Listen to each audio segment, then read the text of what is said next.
Dəri xəstəlikləri içərisində kəmərləyici Dəmirov dediyimiz xüsusi bir nozologiya vardır. İlk etapda, debütdə bu xəstəliyə bəzən diaqnoz qoymaq çətin də olsa, artıq səpkilər və xüsusi mənzərə formalaşdıqdan sonra təcrübəli dermatoloq tərəfindən çox ciddi problem yaratmır. İlk qızartılı elementlər, səpkiləri gördükdən 48-72 saat ərzində uyğun müalicənin başlanması tövsiyə edilir.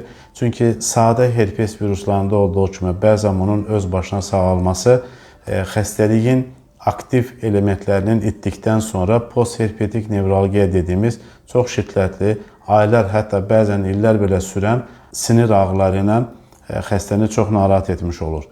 Xüsusən də immunodefisit vəziyyətlərdə, kimya terapiyası olan onkoloji xəstələrdə, xroniki xəstəliklər olan insanlarda, HIV infeksiyasına düçar olmuş insanlarda kəmərləyici Dəmirovun daha tez-tez təkrarlanması, yəni birdən artıq epizodlarla həyatı boyu qarşımıza çıxa bilər. Uyğun müalicə və uyğun tədbirlər nəticəsində xəstəlik rahatlıqla sağala bilir və xəstələr dediyim kimi ağrı şikayəti ilə üzləşməyə bilərlər.